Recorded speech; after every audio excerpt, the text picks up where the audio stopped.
todavía. Bueno, vamos a comenzar la clase, ¿sale? Bueno, lo que vamos a ver hoy es muy teórico, entonces por eso hice una presentación. Vamos a ver lo que es calor y primer principio de termodinámica, nada más para verificar que si me estén escuchando alguien, dígame si le escuchamos o no lo escuchamos. Sí, lo escuchamos, maestra. Sí, maestra, Sí, maestra. Buenos días. Estoy hablando ahí un ratote y nada. Bueno, entonces, vamos a pasar al calor y el primer principio de termodinámica, ¿verdad? Bueno, entonces vamos a comenzar. Como introducción, fíjense bien, vamos a recordar un poquito de lo que veíamos al inicio sobre las restricciones, o no sé si lo puse así, sobre diferentes situaciones de un proceso. Por ejemplo, hablábamos, creo que sí los puse como limitantes, que eran como paredes, donde di la definición de paredes diatérmicas, adiabáticas, ¿verdad? Entonces vamos a recordar un poquito de eso. Y pues fíjense, para un sistema termodinámico lo podemos ver como un sistema que tiene ciertas restricciones, es decir, está limitado, ¿verdad? Estas limitaciones pues pueden ser geométricas, adiabáticas, mecánicas. Entre las limitaciones o restricciones geométricas, pues son aquellas que limitan su extensión, por ejemplo, que esté, no sé, un líquido o un fluido contenido en cierto volumen o que tenga cierta área o longitud. Por ejemplo, en el caso del hilo, del hilo que estábamos analizando, por ejemplo, para obtener el trabajo que se requería para cambiar su longitud, o por ejemplo, una área, ¿verdad? No sé, algún material que tenga un área definida, que por ejemplo lo sometamos a un proceso cuasi estático y que cambie el estado. Bueno, esas son algunas de las limitantes o restricciones geométricas de un sistema. Adiabáticas, pues en las adiabáticas solo están aquellas que aíslan al sistema de sus alrededores, es decir, aquellas que no permiten la interacción entre el sistema y el entorno. Pueden ser, en este caso, paredes adiabáticas, no sé, por ejemplo, pues depende de qué sistema esté yo limitando. Por ejemplo, si estoy limitando un gas, pues a lo mejor para que no cambie la temperatura entre el gas y sus alrededores, pues yo lo pongo en un contenedor que tenga algunas paredes, no sé, de madera o de algún material que no permitan el paso o la interacción entre el sistema y sus alrededores. También tenemos las mecánicas. Las mecánicas son aquellas restricciones pues, que limitan al sistema con el entorno para que no haya interacción mecánica. En este caso pueden ser, se podrían ver a través de variables como presión, campo eléctrico, tensión superficial, etcétera, ¿verdad? Por ejemplo, imagínense que tengo un gas en un contenedor y, por ejemplo, pues yo limito este contenedor a que, por ejemplo, las paredes no se muevan, ¿verdad? Porque en el caso que yo dejara que una se moviera, pues a lo mejor ahí ya habría una variación de presión. Entonces, estas serían las restricciones mecánicas. Bueno, lo importante de recordar este tipo de restricciones es que además de que estas caracterizan al sistema, pues también definen un número de grados de libertad. ¿Qué son los grados de libertad? Son variables independientes. Entonces, para un sistema, por ejemplo, que tenga 3 restricciones, va a tener el mismo número de grados de libertad, es decir, son variables independientes que también caracterizan al sistema y por las cuales nosotros, y más bien las cuales podemos utilizar como coordenadas termodinámicas y expresar los estados del sistema en términos de estas, ¿verdad? Entonces, aquí, por ejemplo, fíjense bien. Ahí se me fue. Imagínense que tenemos dos gases iguales o diferentes, como lo quieran ver, y están separados por una pared diatérmica, esta, Lo amarillo es la pared diatérmica y esta está fija inicialmente por un cerrojo, es decir, aquí tengo un cerrojo el cual la mantiene fija. Obviamente este gas tiene una presión 1 y un volumen 1, este gas tiene una presión 2 y un volumen 2. Entonces, en este caso, ¿cuántas restricciones tenemos? Bueno, el sistema, esto café significa que es una pared adiabática, no permite la interacción entre el entorno y el sistema. Entonces, si esta es una pared adiabática, ya tengo una restricción, ¿verdad? La siguiente restricción, pues, es el cerrojo. Entonces, ya llevo 2 restricciones. Y la tercera restricción, pues, es que el gas tiene que estar en este volumen. Por ejemplo, este gas tiene que estar en este volumen y este gas en este volumen. Entonces, hasta aquí, este sistema que tengo aquí tiene 3 restricciones. Ahora, si yo quiero encontrar una ecuación de estado que, que me dé la información de este sistema, pues entonces yo puedo utilizar el mismo número de grados de libertad o de variables independientes al número de restricciones. Si tengo 3, entonces debo tener 3 grados de libertad. Con 3 grados de libertad es suficiente para, para el sistema, ¿verdad? Para la ecuación de estado del sistema. Por ejemplo, aquí tengo estas variables que son presión 1, presión 2, volumen 2. Entonces, si yo elijo 3 de estas, yo puedo encontrar una ecuación de estado que me dé toda la información del sistema. Entonces, por ejemplo, aquí puse los grados de libertad, pues pueden ser la presión 1, el volumen 1 y la presión 2.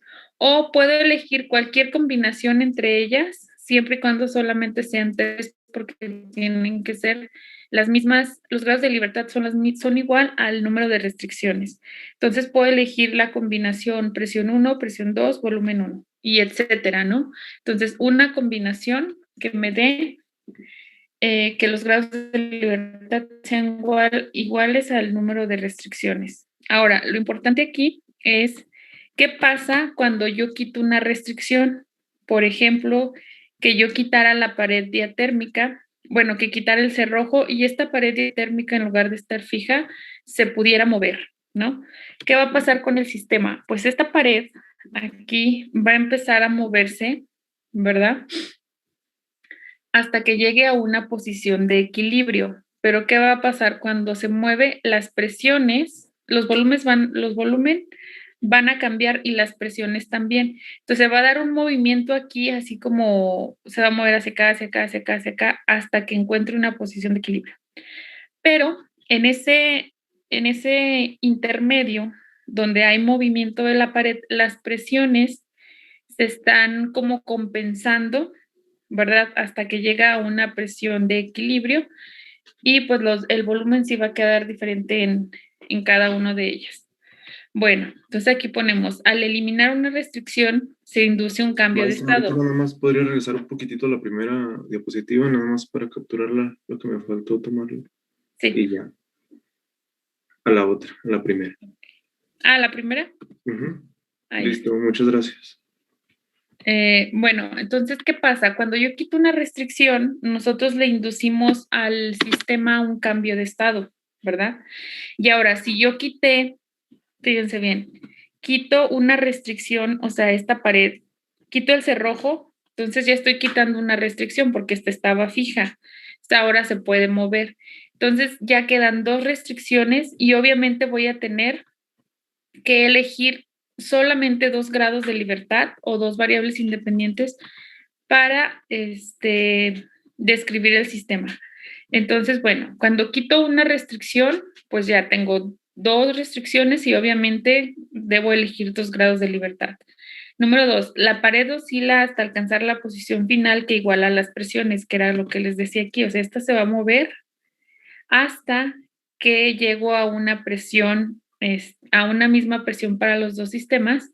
Y pues el volumen no significa que vaya a quedar la mitad para cada uno, no, van a quedar diferentes. En general, este va a tener un volumen 1 y un volumen 2, pero la presión sí va a ser la misma para los dos. Entonces, de esas 3 variables independientes, yo puedo elegir 2, ¿verdad? Para establecer el sistema.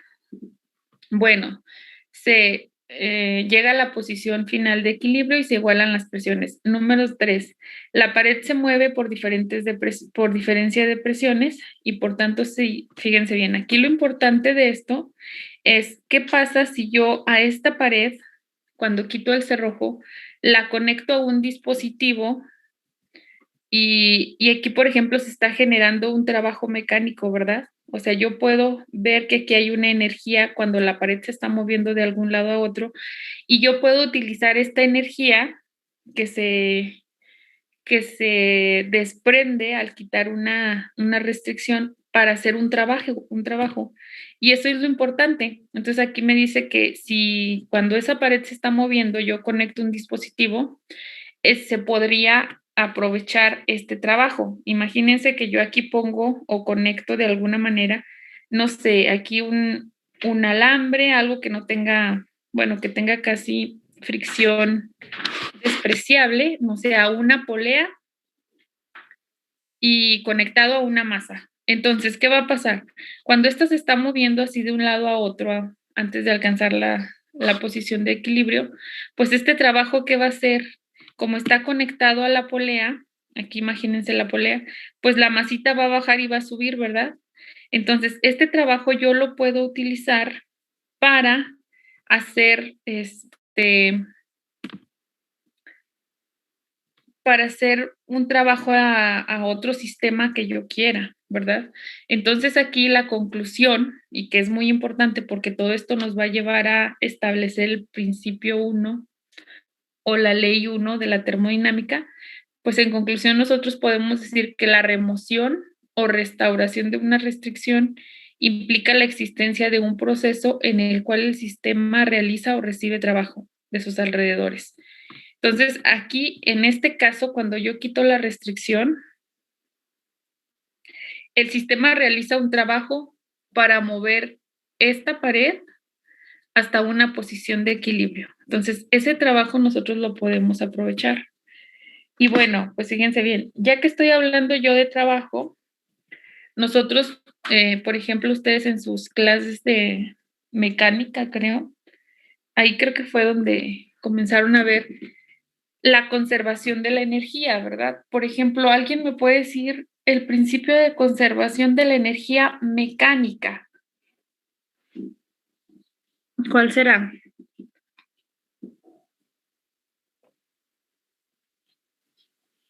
¿Me lo repite, por favor, maestra? Sí, principio de conservación de la energía mecánica. Cuando no hay fuerzas de fricción ni disipativas ni nada de eso.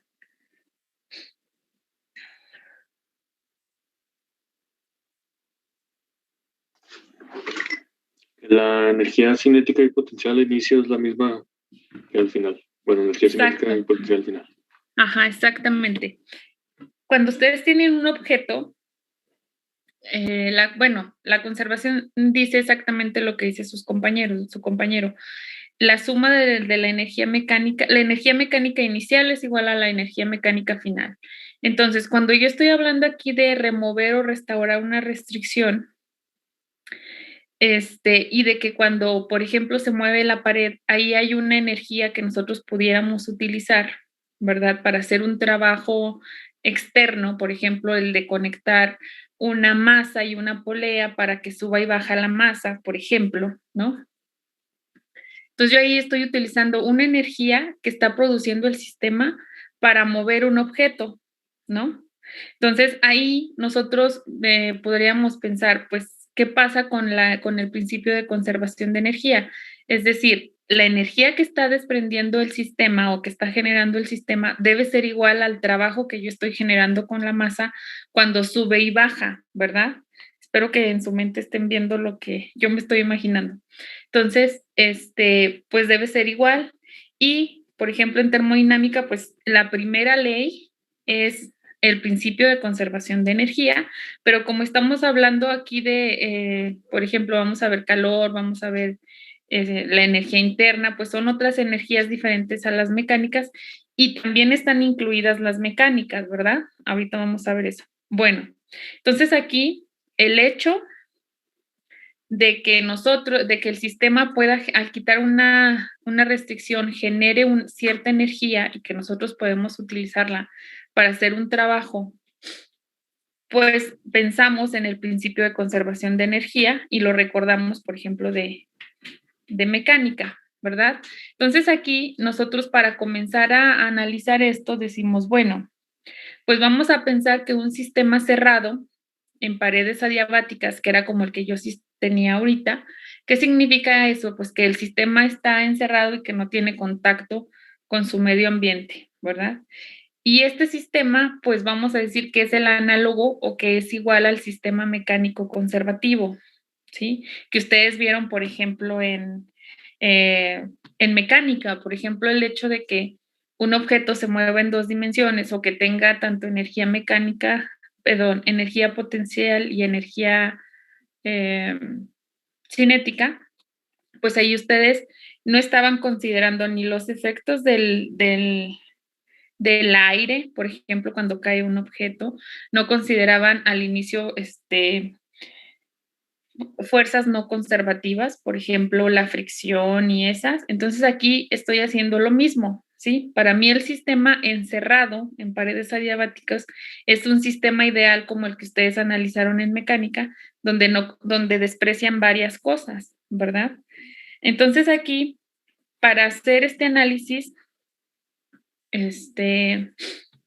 vamos a analizar el comportamiento del sistema ante la interacción con fuerzas externas y pues vamos a ver qué pasa. Entonces, este experimento es el experimento que hizo Joule en 1843.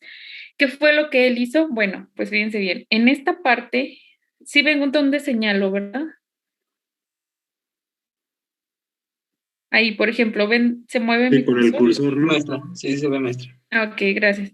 Entonces, en este contenedor, fíjense bien, puso agua.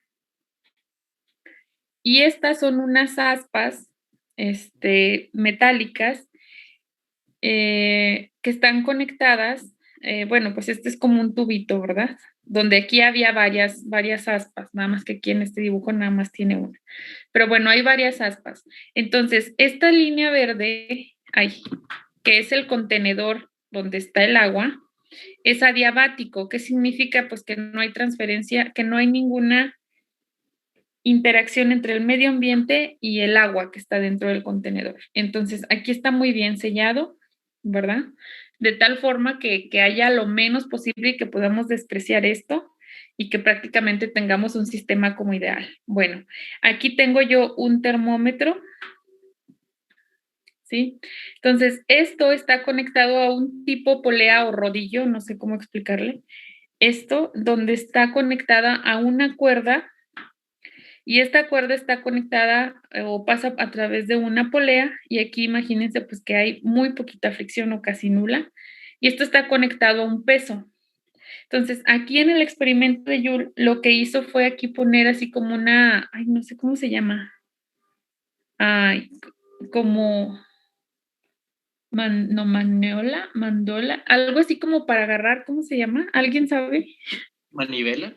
Ajá, eso, se me fue la palabra, sí, aquí, ¿no? Entonces lo que él hacía era aquí, por ejemplo, tenía enrollado todo el cable, hago cuerda, aquí como lo quieran ver, y lo que hacía era, bueno, enrollarlo y luego dejar que solo se fuera estirando. Entonces, ¿qué pasa cuando se estira? Este peso cae, ¿verdad?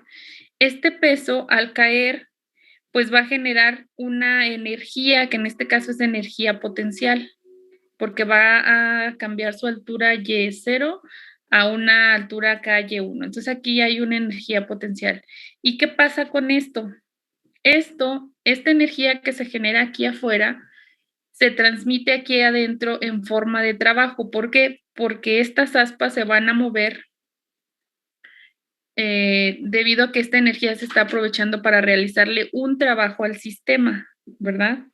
En este caso es el caso contrario al que yo estaba diciendo hace rato.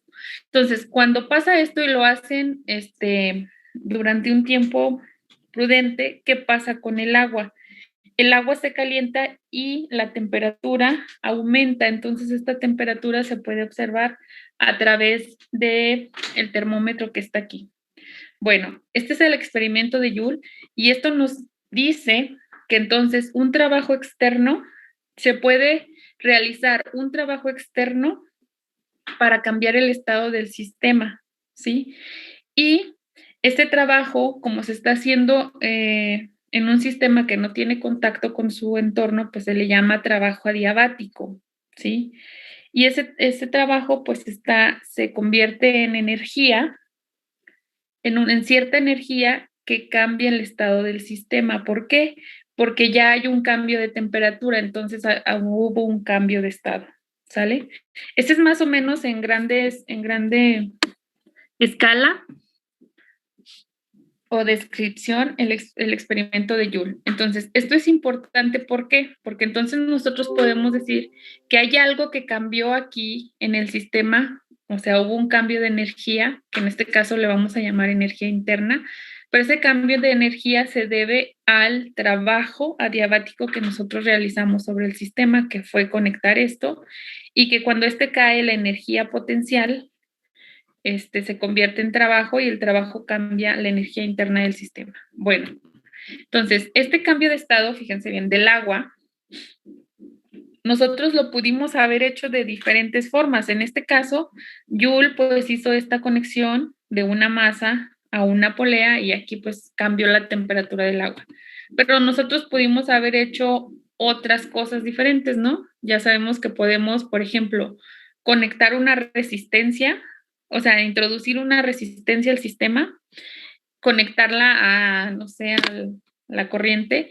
Y entonces lo que estamos haciendo es cambiar el sistema y llegar a la misma temperatura, pero con mediante otro proceso. También podemos utilizar procesos químicos para cambiar la temperatura del agua, procesos mecánicos y etcétera. Bueno, que en este caso este es un mecánico. Entonces, pudiéramos hacer diferentes cosas para llegar al mismo estado, ¿sí? Entonces, aquí lo importante, lo subrayo aquí en este cuadro, y bueno, pues se los voy a leer. Si el estado de un sistema adiabático, ojo, estamos hablando de un sistema que está entre paredes adiabáticas, se cambia mediante la transferencia de trabajo con sus alrededores, la cantidad de trabajo requerida depende solamente de los estados final e inicial y no del dispositivo que produzca el trabajo ni de los estados intermedios por los cuales pasa el sistema. ¿Qué quiere decir? Que entonces, si yo puedo utilizar diferentes medios para llegar al mismo estado del sistema, es decir, para llegar a la misma temperatura, pues entonces no importa, ¿verdad? No importa si yo, no importan los estados intermedios, solamente importa el estado inicial y el estado final. ¿Por qué? Porque en este caso yo puedo cambiar la temperatura del agua por formas totalmente diferentes y vamos a llegar al mismo resultado. Entonces, esto es lo que nos quiere decir aquí y es muy importante porque esto tiene que ver matemáticamente con el diferencial de trabajo, ¿verdad? Acuérdense que cuando una función depende nada más del estado inicial y el estado final, es porque su diferencial es exacta matemáticamente, y cuando depende de los estados intermedios, no. Entonces, esto es importante porque entonces el trabajo adiabático, porque estamos hablando de un trabajo adiabático, pues es función nada más del punto inicial y del punto final.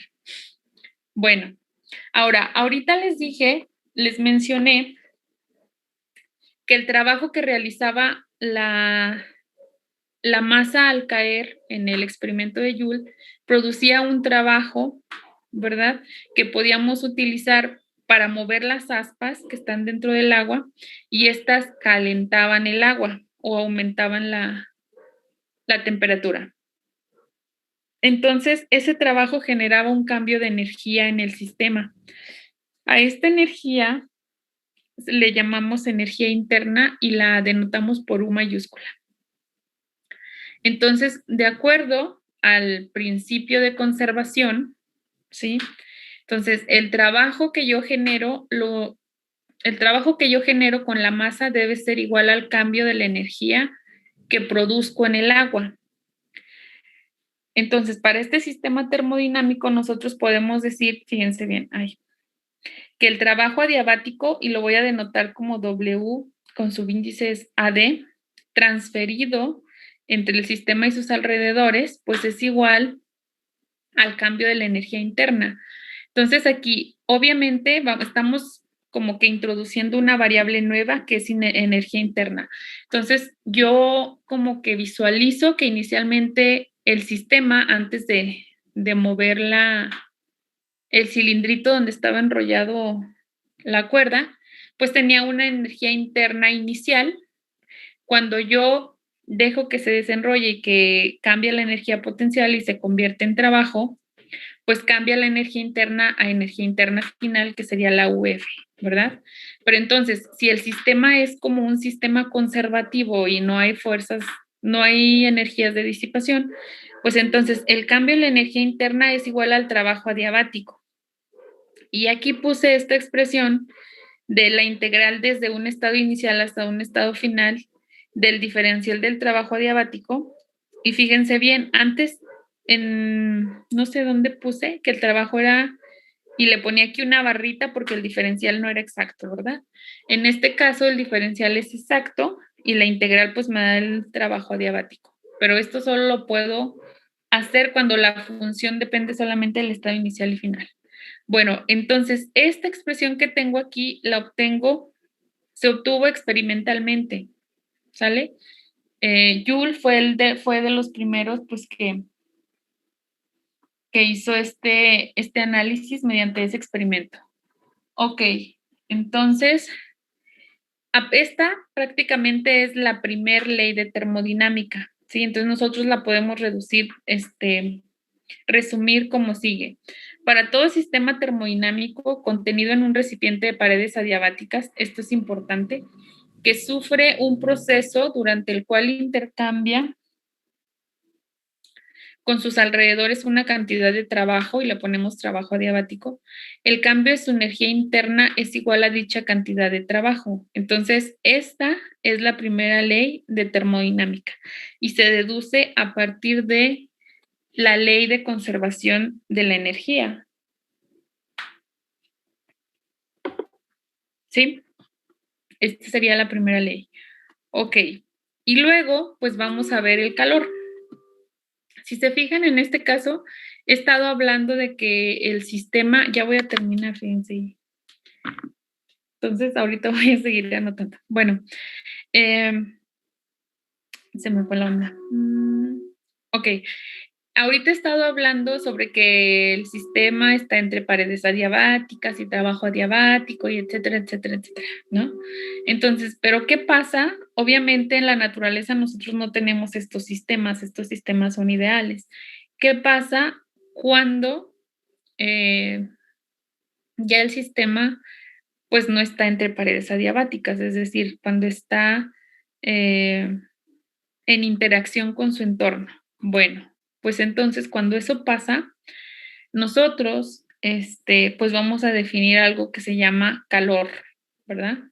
Entonces, este calor, bueno, esta cantidad se define a partir de cuando un sistema, imagínense el agua, pero que ahora el recipiente pues no tiene las paredes adiabáticas, el exterior tiene cierta temperatura y el sistema pues tiene otra, ¿verdad? Entonces, es que aquí como que se pone, espérenme tantito porque, bueno, ¿qué pasa? Pues va a haber una interacción entre el sistema y el entorno. Entonces ahora, si sobre ese sistema se vuelve a hacer un trabajo mecánico, ¿sí? Y además hay una transferencia de energía entre el entorno y el sistema por medios no mecánicos, ¿verdad? Porque por medios mecánicos va a entrar en trabajo. Entonces, de esta manera, cuando el sistema estaba aislado, la primera ley nos dice que el cambio de la energía interna es igual al trabajo adiabático. Si yo paso restando esto para acá, pues tengo que el cambio de la energía interna menos el trabajo adiabático, pues es igual a 0. Pero ahora, si este proceso ocurre, pero sin ser adiabático, es decir, las paredes ahora sí dejan, sí permiten la interacción entre el entorno y el sistema, pues entonces ahora esto no va a ser igual a 0, va a ser diferente de 0 y nosotros ponemos una cantidad Q, ¿sí? Que va a ser la diferencia, ¿no? Porque ahora no va a ser 0. Entonces, esta cantidad Q obviamente también tiene que ser una energía, ¿verdad? Y esta energía puede ser cedida o transferida. ¿Por qué? Porque puede ser que el sistema, imagínense que puede ser que el sistema tenga mayor temperatura que el entorno o viceversa. Entonces, esa Q pues puede ser cedida o transferida por el sistema en forma de calor. Entonces, esta expresión que tengo aquí, el cambio en la energía interna menos el trabajo igual al calor, ¿sale? Aquí si se fijan, ya no puse adiabático. ¿Por qué? Porque el sistema ya no es adiabático. Entonces, esta es una forma más general y que nos permite determinar la energía total o la conservación de la energía para un sistema cuando ya no está dentro de paredes adiabáticas, que es un poquito más real. Entonces, esto me dice que el calor o la energía cedida o transferida es igual al cambio de la energía interna menos el trabajo. Aquí después vamos a ver que el signo del trabajo pues lo vamos a cambiar por una convención. Pero bueno, aquí esta es la primera ley también, pero cuando nosotros ya no estamos trabajando idealmente, ¿verdad?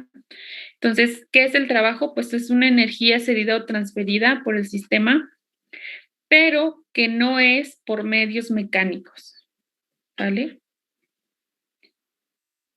Y bueno, pues ya finalmente la primera ley de termodinámica en general, porque la que les di hace ratito, sí es la primera ley, pero es específicamente para trabajos adiabáticos.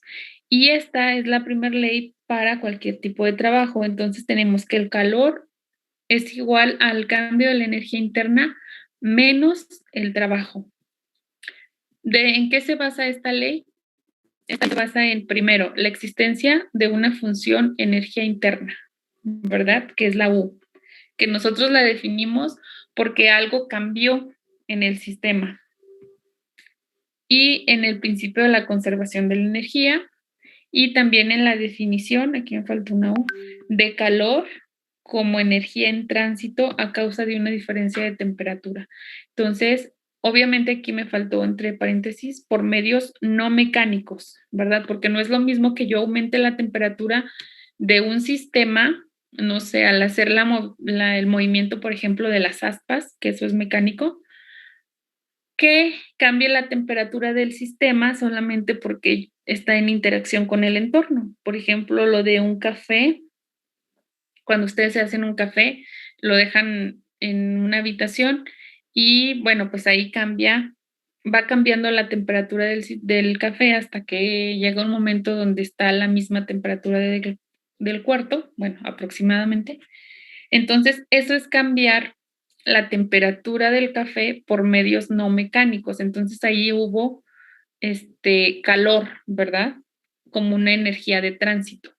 Y cuando yo cambio la temperatura, por ejemplo, al mover las aspas, pues eso no es calor. ¿Por qué? Porque ahí estoy cambiando la temperatura por medios mecánicos. ¿Dudas hasta aquí, chicos?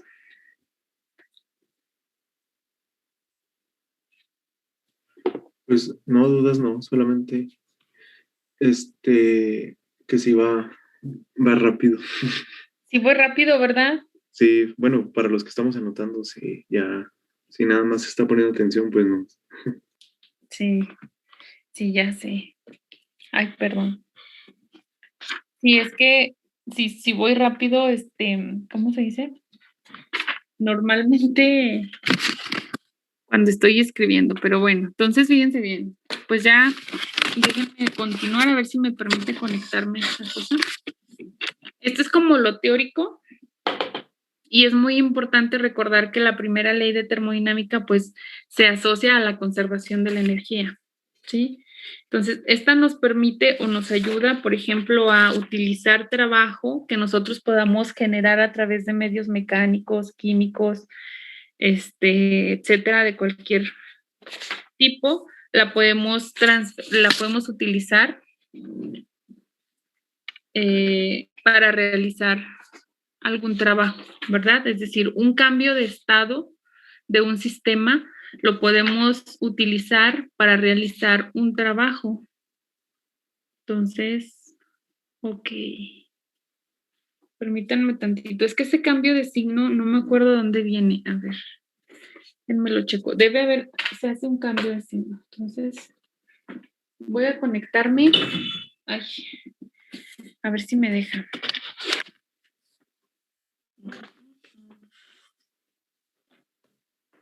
Claro, ahí cuando hablo del trabajo, por ejemplo, en esta última expresión que tenemos que Q, el calor, es igual a delta U menos W. En W pueden ser todos los trabajos que se efectúen sobre un sistema, no solo puede ser un trabajo químico, un trabajo mecánico, etcétera, ¿no?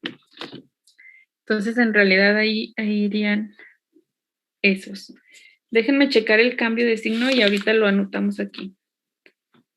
Porque se me pasó ese. Ok.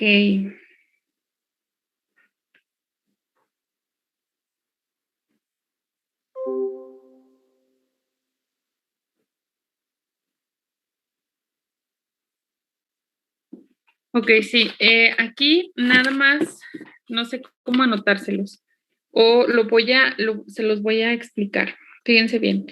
Vamos a adoptar un convenio de signos para el calor, ¿sí? Entonces, cuando el calor entra al sistema, lo vamos a definir como positivo y cuando el calor sale del sistema, lo vamos a definir negativo. Y es el signo, creo que son los signos contrarios para el trabajo. Entonces, cuando el calor entra, positivo, y cuando el calor sale, negativo.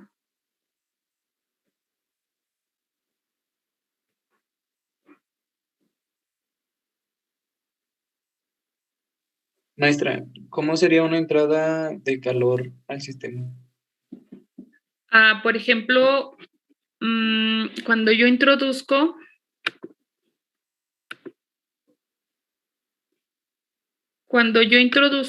por ejemplo, a ver, déjame lo pienso, no te voy a dar una respuesta mal.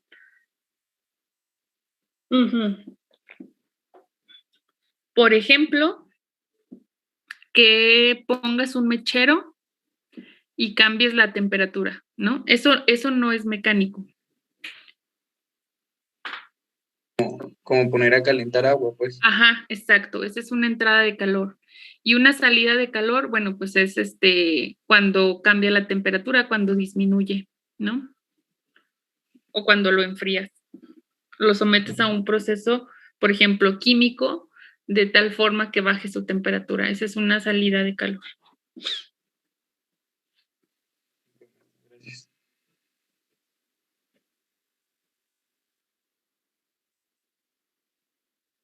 A ver, espérenme, porque en termodinámica sí los signos hay que tenerlos bien establecidos. Pongan esa nota del calor, por favor, porque sí es importante. Ahorita a lo mejor no tanto, pero cuando estemos en los ciclos termodinámicos, ahí sí va a ser importante porque ahí entra y sale calor. Y hay que cuidar los signos. Pero no encuentro el del signo del trabajo. ¿Se les trabó qué? Están viendo la última diapositiva, pero no creo que esté trabado, es que ya no le estoy moviendo. ¿Sale? Ok, bueno, voy a conectar mi iPad porque aquí ya estoy perdiendo tiempo. Entonces voy a desconectar esto. A ver si me deja conectarme. Entonces,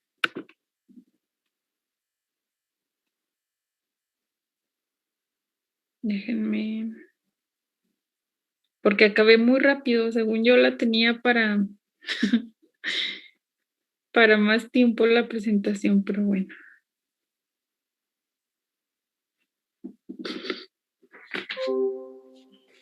Todavía no terminamos. ¿Sí?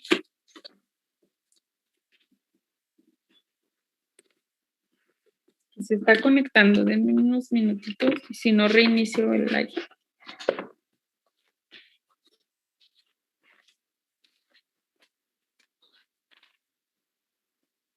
Ujú.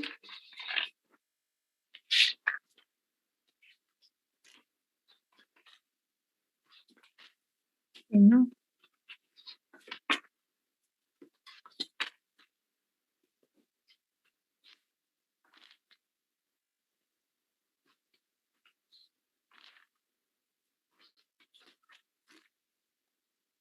Sí, sí.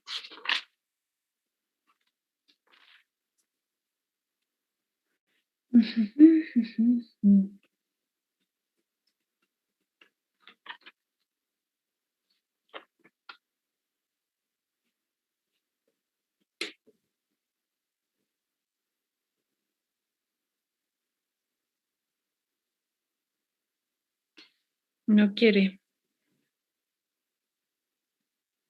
Déjenla reinicio y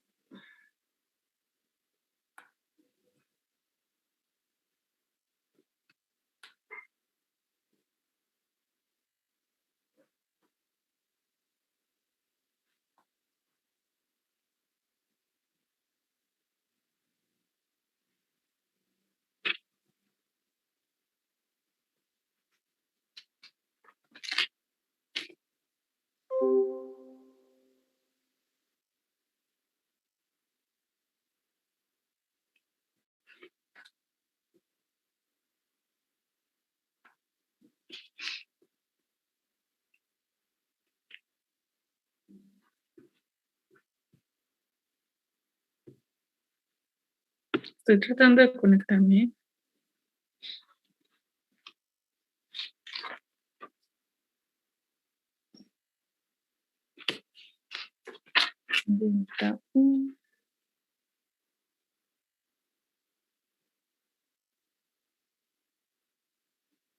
Okay.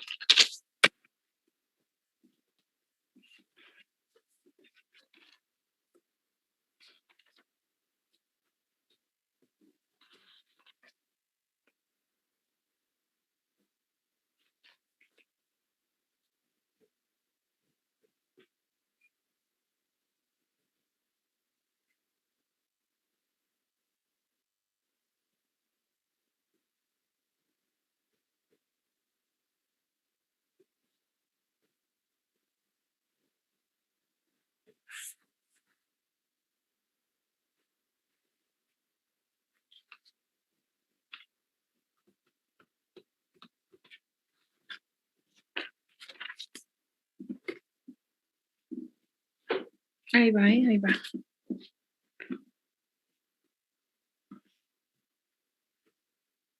Compartir. Que no sé si sea el internet. Hay algo que les quería preguntar. El programa de SolidWorks o Works, no sé cómo se llama. Ustedes lo utilizan, ¿verdad? Sí, es ¿Y de dónde lo descargan? pues en un lugar secreto. No, no se crea, tenemos licencia de estudiante, me parece. ¿Ah, lo tiene el poli? Sí, me parece que sí, para los estudiantes. No, yo creo también para los docentes. Ah, Pero qué bueno. dura muy poquito esa licencia, como un mes, y luego tienes que renovarla, algo así. ¿En serio? Sí, por eso también muchos lo conseguimos pirata, pero pues ya pirata ya no tienes que estar renovando licencia, ya queda como que dice permanente. ¿Y dónde lo consiguieron pirata? Por ahí, nada, pues es que te lo podemos pasar, pero para que no lo ande buscando usted, te lo podemos pasar. El detalle es que el programa pesa como 15 gigas. Ay, no, ¿en serio? Ahí en Sí. YouTube, póngale SolidWorks Ajá. 2021 crack y ya sale. Ah, sí. Nomás el detalle es que con publicidad y todo ese rollo. Ventanas emergentes.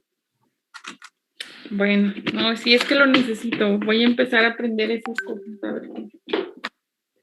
Bueno, entonces déjenme ya. ¿Sí qué? ¿Qué pasó? Bien.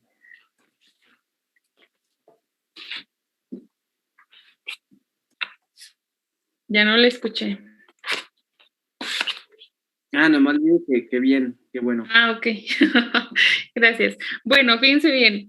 Entonces, ahorita ya tenemos el primer principio o la primera ley de termodinámica. Lo pueden encontrar en la literatura como primer principio o primera ley, ¿sale?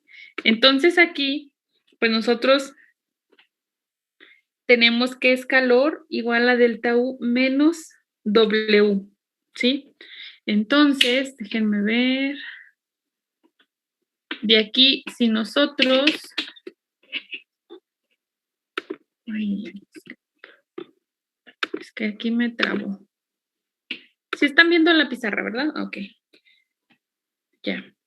Entonces ahora, para un proceso infinitesimal, nosotros podemos decir lo siguiente. Entonces, para un proceso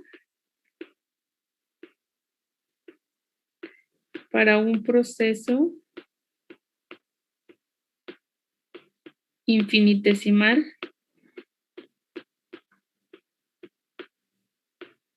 qué raro. Bueno, ahí más o menos, ¿eh? Está bien fea mi letra, disculpe. Para un proceso infinitesimal, esta primera ley nosotros la podemos expresar como du, y estaba en rojo, du, diferencial de u, igual al diferencial de q más diferencial de w, ¿sí? Bueno, ahí está, creo que va medio desfasado, pero ahí está. Entonces,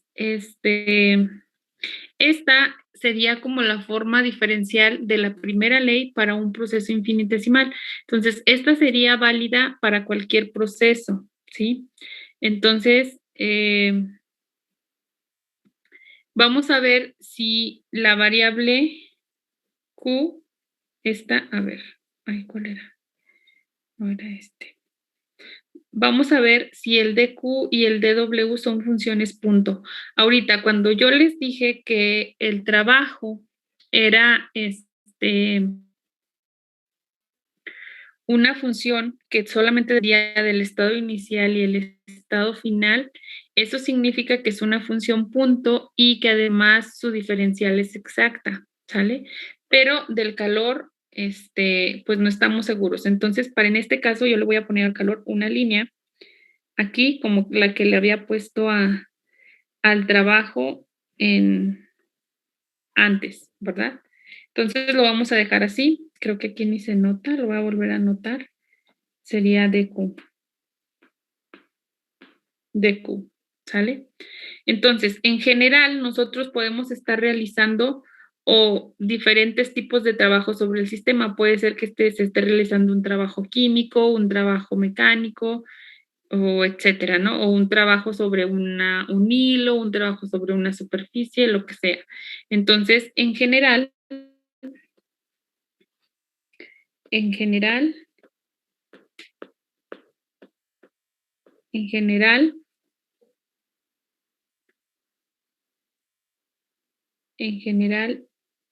la primera ley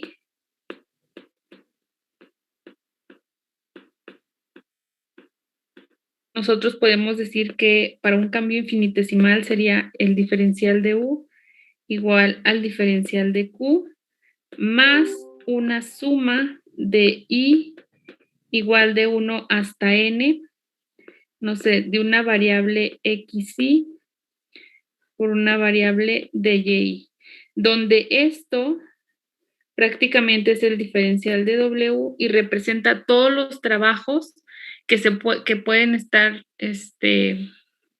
todos los tipos de trabajo que se hacen sobre el sistema, ¿no? Pueden ser diferentes. Entonces, en este caso, por ejemplo, si yo tuviera un trabajo hidrostático, acuérdense que era presión, era la integral de la presión por el diferencial de volumen, ¿no? Entonces aquí entonces sería P de B más, por ejemplo, si es un hilo o si es una superficie, pues se le van sumando todos los tipos de trabajo en esta parte, ¿sale? Entonces, con esta nosotros podíamos calcular el trabajo absorbido o cedida por el sistema cuando éste sufre un proceso que cambia su energía interna a través de trabajos o de diferentes trabajos sobre el sistema. Si es uno, pues nada más se pone uno, si son dos, pues nada más dos, y etcétera, ¿sale? Entonces, de aquí nosotros estaríamos checando todos los tipos de trabajos sobre el sistema. Ok. A ver, espérenme.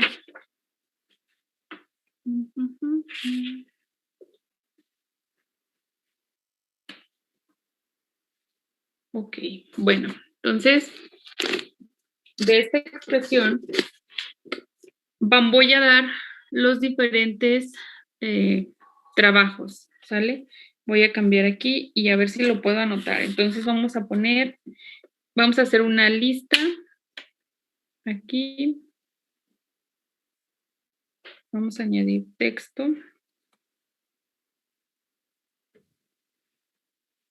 Tipos de trabajo.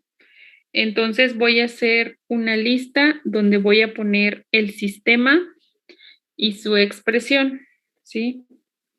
Sistema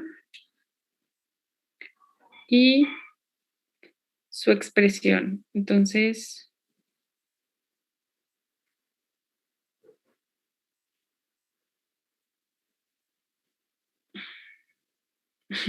la quito. Oh, ahí está. Expresión de la primera ley.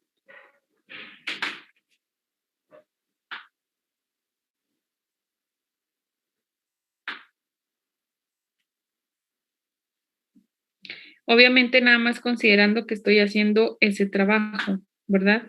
Entonces, por ejemplo, el primero, no. Sería, por ejemplo, cuando tenemos el hilo metálico. Acuérdense que ese hilo metálico estaba en términos, el hilo metálico estaba en términos de la variación de su longitud, ¿verdad? ¿Y cómo variaba la longitud? A través de la tensión superficial que teníamos, que era T. Entonces, la expresión de la primera ley para este sistema sería el dQ, diferencial de Q, igual, ahí estoy despejando el dQ, al diferencial de U menos la tensión por el diferencial de longitud. En este caso, si se fijan, estoy considerando que solo sobre el hilo metálico está actuando un trabajo que hace la tensión superficial para cambiar la longitud, entonces es T de L. Esta sería la integral para el trabajo, en ese caso. Y luego, el siguiente sistema sería la lámina superficial, y vamos a añadirla, lámina superficial. Ahí ¿qué era lo que cambiaba? Bueno, no se puso lámina. Ahí lo que cambiaba era el área de la lámina, ¿a través de qué? A través de una tensión, ¿verdad? Entonces aquí también tenemos que, vamos a poner dQ igual al cambio de la energía interna sobre el sistema, que es dU, menos S diferencial de A. Aquí está S, no sé por qué la denoté así. Mañana, en la siguiente clase les digo qué es. Pero recuerdo que era la tensión superficial también. Maestro, el de Q lo expresa con, así tiene que ir la Q con el palito. Ah, sí, perdón. ¿Izquierda? Ajá, así, ajá, sí. Ah, ok. Sí, es así. Ahí se me va la onda. Y después vamos a el sólido paramagnético.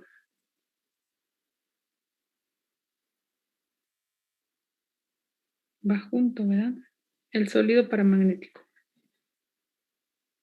Que son como las sales, acuérdense, que esto también lo hicimos ahí de ejemplo, Entonces, la expresión para este sería dq igual al diferencial de u. Ay, no, es que es complicado que no poner la mano sobre la pantalla. dq es igual al diferencial de u menos h, que acuérdense que era el campo magnético por el diferencial de la magnetización, y etcétera, ¿no?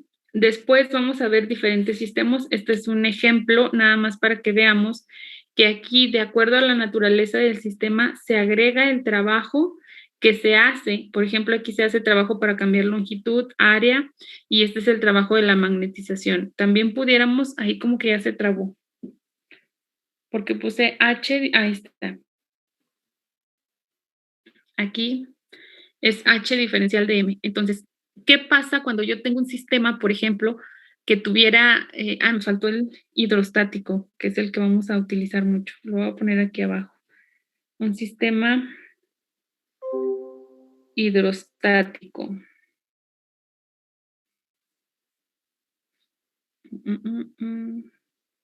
Ay, se me hace que ya va acento. Hidrostático, ¿no? Este, pues simplemente es dq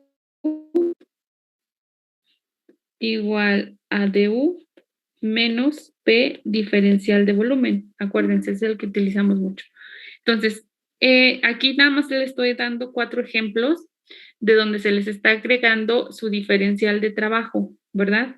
Entonces, ¿qué pasa cuando yo tengo un sistema que tiene varios tipos de trabajo? Pues simplemente pongo la suma. Por ejemplo, un hidrostático que además, por ejemplo, fuera un sólido paramagnético, ejemplo, ¿no? Sería el dq igual a du menos pdb menos hdm. O sea, se tienen que sumar todos los tipos de trabajo que se realicen sobre el sistema. Y etcétera. ¿Vale? ¿Alguna duda?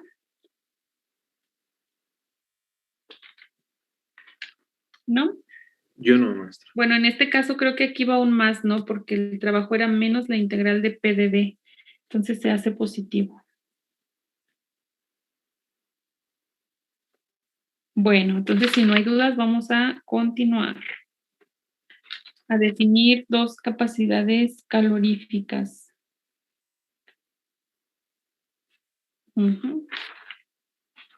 Ok, sí. Sigamos para poder dejarles tarea. Siguiente. Capacidades caloríficas.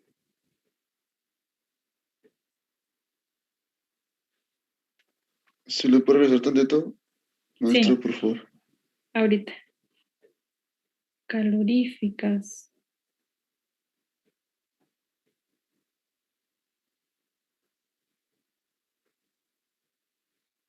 ¿Ustedes creen que regresemos a clases ahora o no? Antes de terminar el semestre. No, yo creo que para agosto, ¿no? Sí. Yo creo. Sí, ¿verdad? ¿Todavía no la vacuna, maestra? No, todavía no. No, sí me escucho a lo mejor mayor, pero no estoy tan mayor. Todavía no tengo... pero... ¿A quiénes son? A los de 60, ¿no? Por ser docente, maestra. Ya la escuchan de factor de riesgo. ¿Quién dijo que si todavía no me vacunan? A ver, ¿quién quiere reprobar? Pero por ser docente. Que No no, vacunamos todavía a no los tengo. médicos, menos a los docentes. Los 70 todavía no. Bueno, no, o sea, ya dieron la nota de que ya, ¿no? Y ya nos registramos, pero pues no sé si nos vayan a vacunar a mediados de mayo, más o menos. Creo que tenemos la fecha para esos días. Pues sabe, ya quieren que volvamos, entonces a lo mejor sí.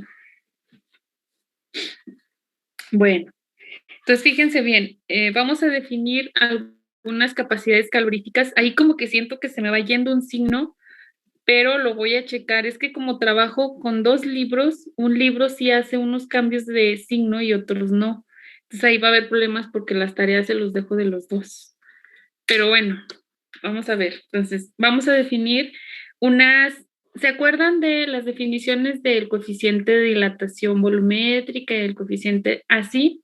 Tipo eso vamos a definir dos capacidades que se llaman capacidades caloríficas y pues que son capacidades que se miden experimentalmente, ¿sale? Están definidas y medidas para diferentes fluidos. Entonces ténganme paciencia porque aquí yo no sé cómo funciona esta cosa, entonces ahí le hago la lucha. Bueno, entonces, si un sistema absorbe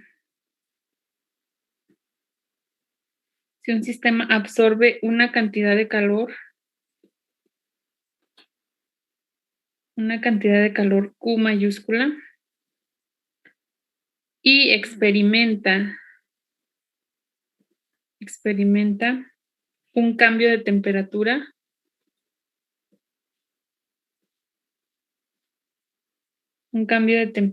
y ahorita voy a poner las temperaturas de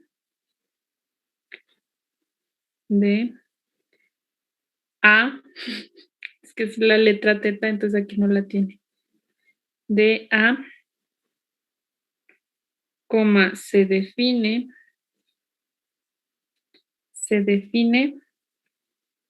la capacidad calorífica como y dos puntos. Ok, esta va a ser la definición. Entonces, nosotros tenemos un sistema, ¿sale? Que absorbe calor. Entonces, en este caso, cambia su temperatura. Su temperatura cambió de ser teta I, lo vamos a poner como teta sub I, a teta sub F, ¿sí?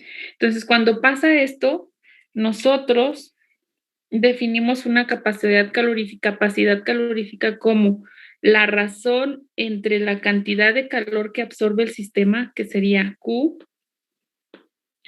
sobre el cambio de temperatura, que sería delta teta, que esto es lo mismo que Q, sobre teta F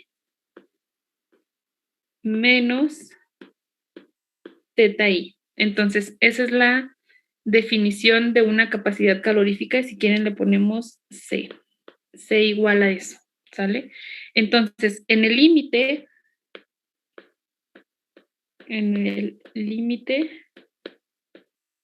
cuando teta F tiende a teta I, ¿sí? Esto es cuando, acuérdense de derivadas, cuando X tiende a X0, es decir, que el cambio es muy pequeñito. ¿Qué significa? Que este delta teta es muy, muy pequeñito, ¿verdad? Entonces, ¿qué pasa en eso? Pues que yo puedo decir que,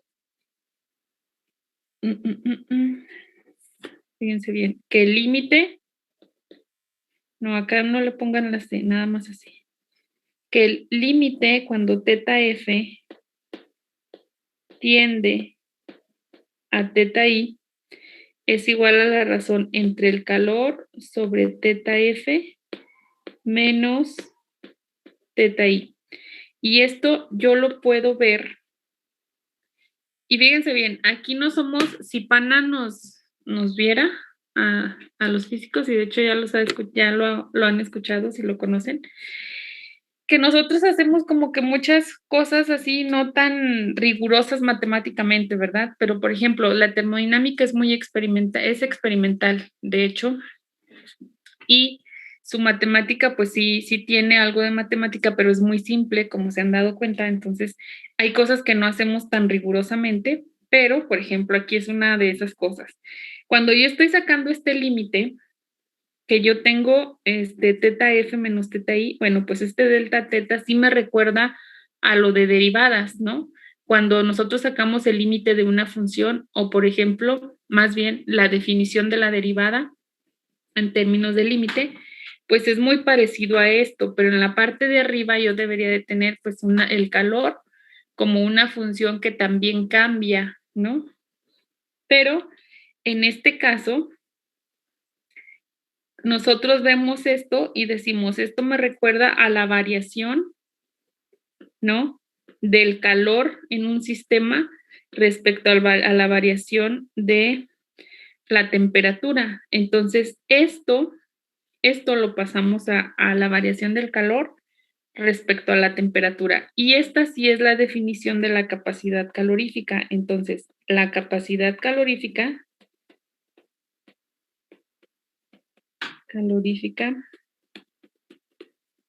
ahora sí C la podemos definir como la variación del calor entre la variación de la temperatura.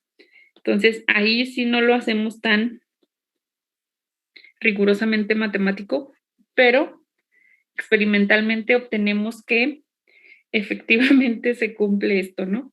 Entonces, así se define la capacidad calorífica para una sustancia Q, para una sustancia que absorbe una cantidad de calor y que tiene un cambio en la temperatura. Entonces, las unidades en el sistema internacional para la capacidad calorífica, pues es unidades. ¿Qué unidades creen que tenga el calor?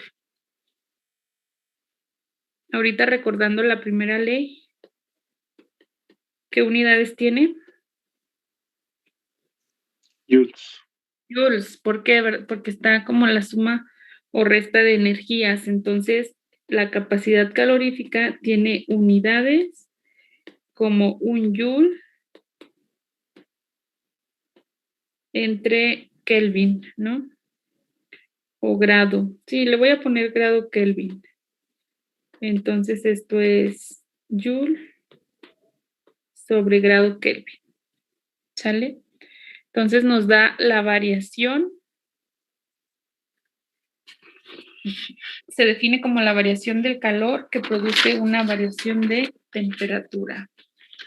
Maestra, ¿ese diferencial de Q no es exacto o por qué lleva la barrita? Sí, no es exacto. ¿Sí? Así lo voy a estar denotando, como el de Q. No, todavía no sabemos, y de hecho creo que no es una función que dependa ni del punto inicial ni del punto final. Entonces, no es exacto y lo voy a ir denotando así como está. Si se me olvidan algunas cosas, pues no, ustedes pónganlo, ¿eh? Ok, entonces así se define la capacidad calorífica y también se puede definir la capacidad calorífica por mol, pero ahí nada más se divide entre el número de moles. Y aquí voy a dar la definición para un proceso hidrostático. Entonces, capacidades caloríficas para un proceso hidrostático.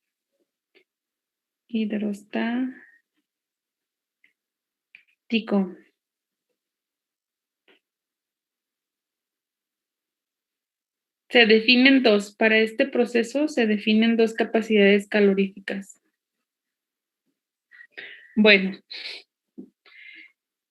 ok, se define una para presión constante, entonces, número 1, para presión constante,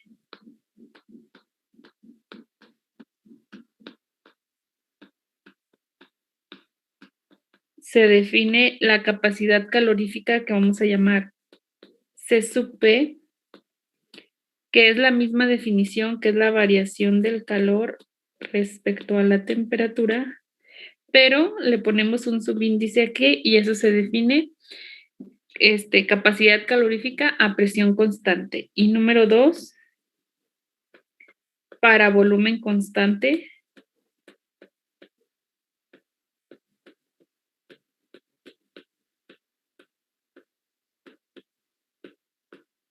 se define C sub B, que vamos a definir como dQ en d teta a volumen constante, ¿sí? Y ya tendríamos la definición de eso. Ahora, más bien hasta aquí le vamos a dejar y mañana continuamos con esto. Mañana voy a continuar con todas las ecuaciones válidas para un sistema hidrostático, considerando, o sea, con la primera ley y considerando que el trabajo que se realiza sobre él, pues solamente es PdV, ¿verdad? y vamos a obtener algunas ecuaciones que son válidas, pero son ecuaciones muy fáciles, son tipo las ecuaciones de estado. ¿Y qué es lo que queremos? Pues bueno, obtener, por ejemplo, el calor o la energía interna en términos de cosas que nosotros podamos medir. Por ejemplo, estas cosas que tengo aquí, esta capacidad calorífica, la CP y la CB, son constantes que se miden experimentalmente. Entonces, todo en termodinámica es utilizar los medios matemáticos que tengamos, pero para poder obtener por ejemplo, en este caso, la energía o el calor absorbido por el sistema o transferido, pero en términos de cosas medibles, ¿verdad? Que en este caso, por ejemplo, serían las capacidades caloríficas. Y otras cosas como la presión y el volumen y así, ¿no? Entonces, hasta aquí le dejaríamos alguna duda. De mi parte, no, maestra, todo bien. ¿No? ¿Alguien más de los que no hablan? Pues no hablan, ¿verdad? Pero un día los voy a conocer, ¿eh? Digo, los voy a recordar porque a ustedes creo que sí los conozco, nada más no me acuerdo.